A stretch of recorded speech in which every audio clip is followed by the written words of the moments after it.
I'm the kind of guy who likes to keep things straightforward. Work hard, hang out with good people, and keep life as drama-free as possible. Friendship always came easy to me. That's why when Nicholas joined the auto shop a couple of years ago, we hit it off almost immediately. He wasn't just a coworker, he became like a brother to me. We'd spend our lunch breaks talking about cars, sports, and whatever dumb thing happened on TV the night before. We even started hanging out after work, grabbing beers, playing video games, or working on side projects. Nicholas was the kind of guy who always had a joke up his sleeve, and he had my back when work got stressful. I never thought twice about trusting him. Things started to change when I met Selena. I met Selena at a friend's barbecue. She was funny, down to earth, and smart. Everything I could ever want. We hit it off right away, and after a few weeks of texting and casual dates, we decided to make it official. Naturally, I told Nicholas about her. I thought he'd be happy for me, but his reaction was off. "Be careful, man," he said, his tone unusually serious. "Girls like that always have an angle." I laughed it off. What does that even mean? "Just saying, you've got to watch your back. Not everyone's as genuine as they seem." At the time, I thought he was being overprotective, maybe even jealous, but I didn't let it bother me. Everyone had their opinions, right? Things escalated quickly. Nicholas started making subtle comments about Selena whenever her name came up. "You sure about her, dude? I heard she's still talking to her ex." "Who told you that? What are you talking about?" "I just have sources." The weird comments didn't stop there. A few coworkers told me Nicholas had been bringing her up during breaks, saying she seemed shady, and that I'd better wake up before it's too late. It was embarrassing. Selena had barely even met these people. I tried to talk to Nicholas about it, but he acted like it was no big deal. "I'm just looking out for you," he said. "You're like family to me, man." It was hard to argue with that. Nicholas had been such a good friend for so long, and I didn't want to believe he'd deliberately try to sabotage something that made me happy. One Friday, Selena stopped by the shop to drop off lunch. It was a sweet gesture, and I was looking forward to seeing her, even if it was just for a few minutes. When she walked in, Nicholas's face grew visibly tense. "Oh, hey," he said flatly. Selena, as polite as ever, smiled and said hello, but Nicholas just muttered something and walked off. Later, one of the other guys pulled me aside. "What's up with Nicholas? He's been bad-mouthing your girlfriend nonstop since she showed up." I was furious. That night, I texted Nicholas and told him we needed to talk. He acted like I was blowing things out of proportion. "Relax, man," he replied. "I'm just trying to protect you. Can't you see she's not good for you?" About a week later, Selena and I were supposed to meet for dinner, but when she got to her car after work, her tires were flat. She called me, upset and confused. "I don't know what happened. I didn't drive over anything, and all 4 tires are flat. It doesn't make sense." There was something off about the whole situation. I drove to her office to help, and as I was inspecting the tires, I noticed the air valves were loose. Someone had deliberately let the air out. It didn't take long to figure out who. That night, after dropping Selena off, I swung by the shop. Nicholas was working late on a project, and I decided to confront him face to face. "Did you mess with Selena's car?" I asked firmly. Nicholas's face hardened. "I don't know what you're talking about." "Cut the crap, Nicholas. You've been trying to sabotage my relationship since day one. Why can't you just let it go?" His calm facade cracked. "Because she's not right for you," he shouted. "You don't see it, but I do. She's going to ruin your life, and I'm not going to stand by and let it happen." "You don't get to decide that," I yelled back. "You'll thank me one day," he said quietly. The tension boiled over when I turned to leave. Nicholas grabbed my arm, yanking me back. "You're not walking away from this," he said. "Let go of me, Nicholas," I warned. When he didn't, I shoved him off. Things escalated quickly, and before I knew it, we were in a full-blown fight. Punches were thrown, tools clattered to the ground, and it took everything in me to keep him from pinning me down. Eventually, I managed to push him away and ran out of the shop. I drove straight to Selena's place, my hands still shaking. The next day, I talked to our boss about what happened. I didn't go into detail about the personal drama, but I made it clear that Nicholas's behavior was a liability. My boss assured me he'd handle it, but I knew I couldn't keep working there. I found a new job at another shop a few towns over, and Selena and I decided to move in together. For a while, I was constantly looking over my shoulder, like expecting Nicholas to show up out of nowhere. As I think about it, the whole situation still feels surreal. Nicholas had been my closest friend for years, someone I thought I could trust with anything. But jealousy has a way of twisting even the strongest bonds.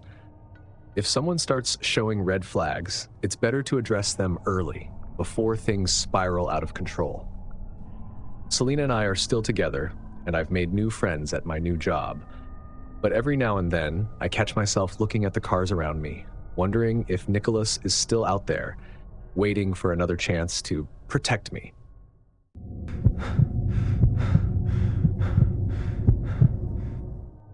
Friendship is like a workout. It takes effort, trust, and consistency to see real results. That's what I thought I had with Chris. We'd been friends for years, and I always felt like I could count on him. We met at the gym where I worked, bonding over our shared love of fitness and bantering about everything from diet plans to sports.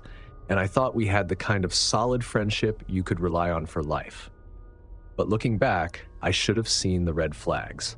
It all began following a late workout one night. We were sitting in the parking lot, drinking our protein shakes and talking about life.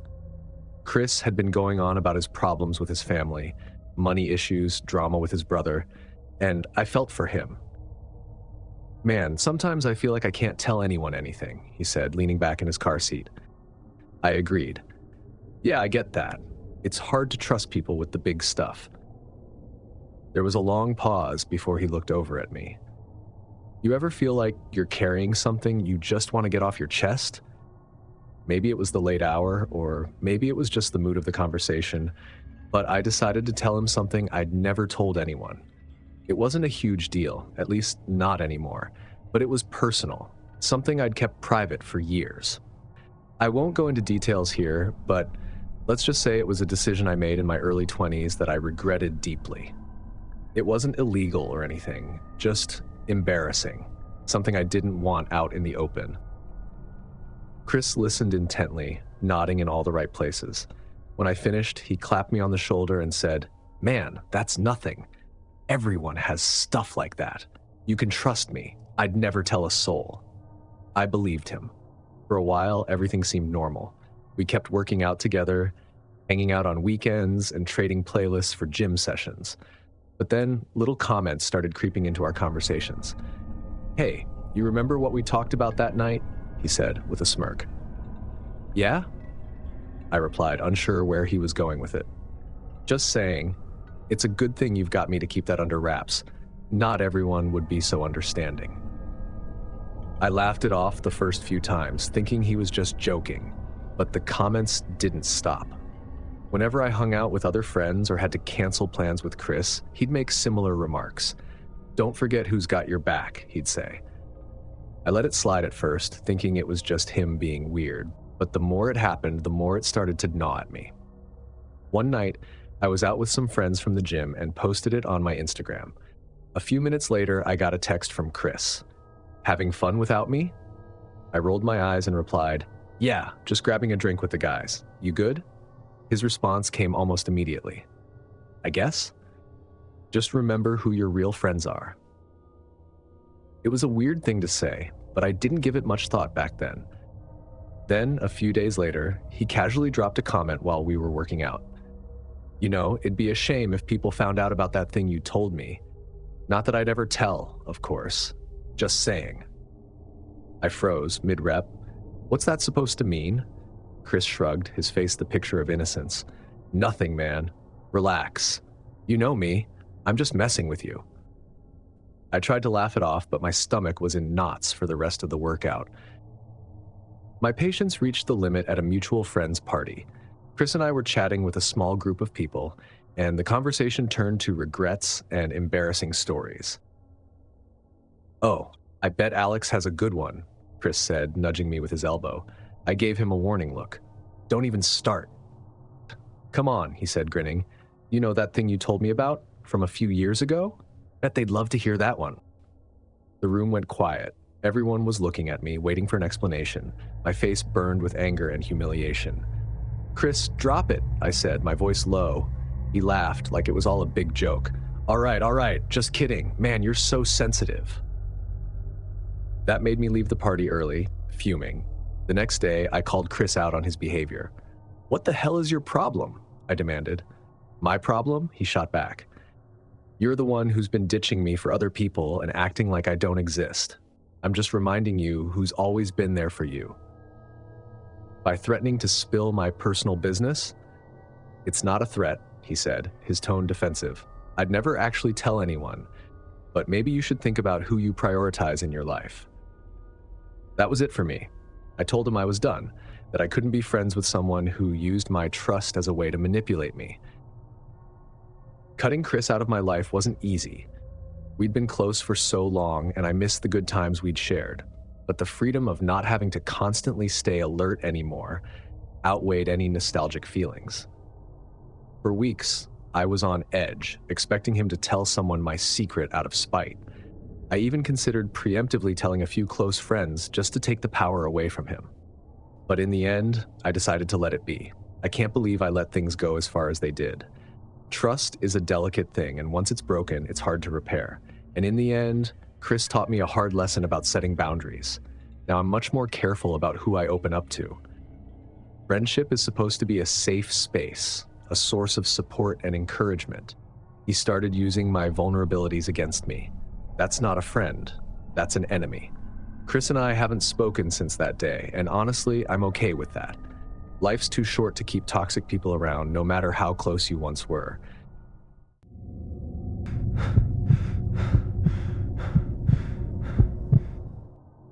I'm a nurse, and I work long hours with unpredictable schedules and little time for a social life. My best friend Rachel had always been my anchor through it all. She was the one who brought me coffee after an exhausting shift, the one who listened when I needed to vent. So when she suggested we share phone locations for safety, it didn't seem strange. You're always out late, she said one evening over dinner. What if something happened? At least I'd know where to find you. It sounded logical, thoughtful even. I didn't hesitate. Sure, I said, pulling out my phone to enable location sharing, but only if you share yours too. She laughed. Of course, safety goes both ways, right? At the time, I thought nothing of it. One Friday evening, I decided to grab dinner alone at an Italian place near my apartment. Just as I was finishing my meal, Rachel walked in, her face lighting up in surprise. Melanie?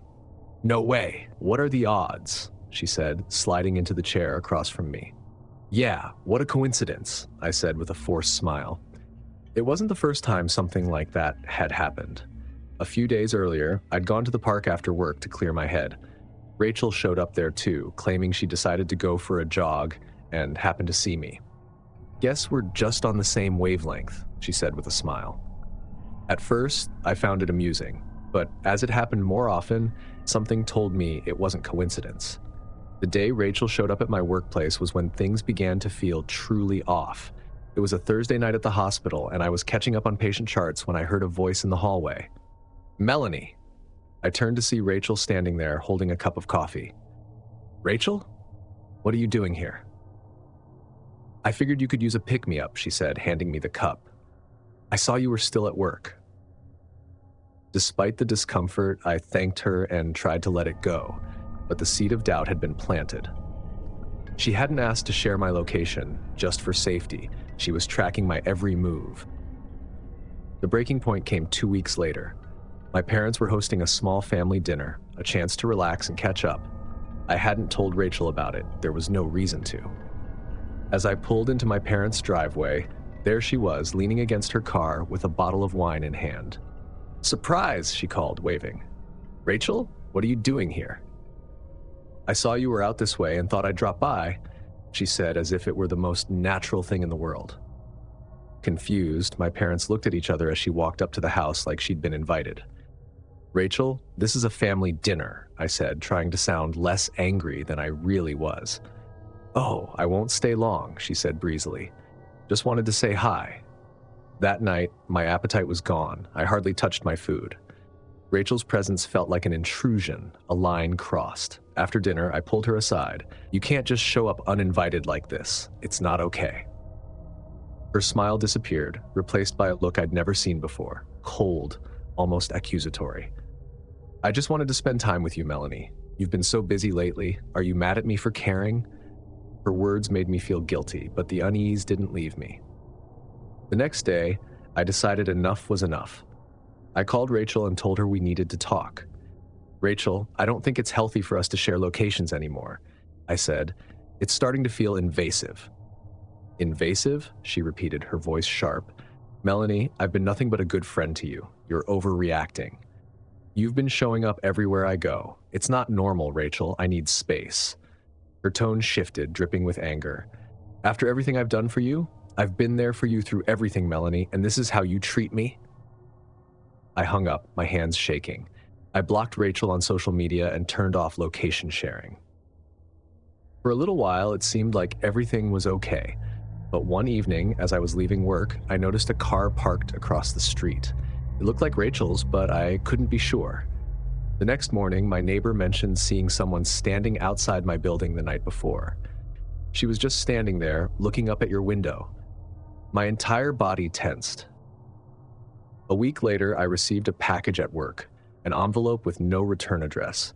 Inside was a note scrawled in messy handwriting. "You can't just cut me off like that, Melanie. I know you better than anyone else does." The tipping point came when I was grocery shopping one evening. As I pushed my cart down an aisle, I saw her at the end, staring at me. I abandoned my cart and left the store, but it wasn't the last straw. The next day, I found a handwritten note tucked under my windshield wiper. It was from Rachel, saying something like, "We need to talk. Why are you avoiding me?" The words felt more desperate than threatening, but the fact that she knew where I parked during my shift was enough to freak me out. That's when I realized this wasn't going to stop on its own. So I called the police to report everything: her appearances at my workplace, the family gathering, the grocery store, and now this note. They filed a report and suggested I block her on everything, which I'd already done. Eventually, Rachel's behavior stopped. A few weeks later, I learned through mutual friends that she had moved to another city. Apparently, she was devastated, convinced I was the one in the wrong. She truly believed that she was trying to fix our friendship and couldn't handle the rejection. I couldn't help but feel a little guilty, even though I knew I hadn't done anything wrong. Her leaving brought some comfort, but what if she came back? The whole experience left me deeply shaken. Now I'm constantly turning to check behind me when I'm out alone. Friendship should be built on trust and respect, but Rachel had turned those things into weapons.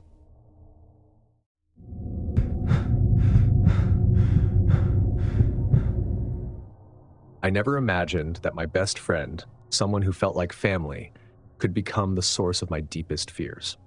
Tara and I had been inseparable for years. She was there through my worst days, when I lost my job, when I struggled with postpartum depression, and even when I had a falling out with my parents. I thought she was my rock, the one person I could rely on no matter what. But over time, Tara's kindness turned into something else. She'd get upset if I made plans without her, even if they were with my husband or other friends. She started calling constantly, asking what I was doing or where I was going. I decided not to worry about it, assuming she was lonely or maybe just overly caring. I didn't realize how deep her need for control went until it was too late. After my youngest started preschool, with a few extra hours in the day, I decided to focus on myself, joining a gym, reconnecting with old friends, and even picking up some freelance work. Tara didn't like it. "You don't need them," she said one afternoon. Her words came out with an unexpected bite. "I've been here for you when no one else was. Don't forget that." Her words stung, but I pushed it aside. I thought maybe she was just having a bad day. But then her behavior shifted from protective to possessive. One evening, I was at the park with my kids when I spotted her car parked at the edge of the lot. She didn't get out or wave, she just sat there watching. When I texted her later asking if she'd been at the park, she replied, "I just wanted to make sure you were okay." It felt off, but I didn't want to jump to conclusions. Things worsened when I tried to distance myself. I stopped answering her calls as often, excusing myself with busyness or family obligations. That's when she started showing up uninvited. One morning, I was dropping my oldest off at school when I saw Tara standing by the entrance. At first, I thought she was there for another reason, maybe to drop off her niece and nephew who attended the same school. But when I walked past her, she didn't say hi or acknowledge me. She just stared. That afternoon, she texted, "Saw you at the school. Cute outfit. Why didn't you say hi?" That felt weird. Then came the notes. I found the first one taped to my car window in the grocery store parking lot. It read, "You can't replace me." I was shaken, but still trying to rationalize her actions. Maybe it was a joke, I told myself. Maybe she didn't mean it the way it sounded. But the notes kept coming. One was slipped under my front door. Another was left in the mailbox. Each one carried the same chilling message: "You can't replace me." My husband, William, was the first to suggest I cut ties completely. "She's crossed a line," he said, holding one of the notes in his hand. "This isn't normal, and it's not healthy." I knew he was right, but I dreaded the confrontation. Tara had been such a big part of my life. How could I just walk away? Still, I couldn't ignore how her behavior was affecting my family. When I finally sat her down to talk, she didn't take it well. "You're abandoning me," she said with a shaking voice. "After everything I've done for you?" "Tara, this isn't about abandoning you," I tried to explain. "I just need space. My family needs space." Her expression darkened. "Your family? They weren't there for you when you needed them. I was." The conversation ended with her storming out, and I thought that was the end of it. I was wrong. A few days later, Tara showed up at William's office. She waited for him in the parking lot, yelling at him when he tried to walk past. "She's poisoning you against me!"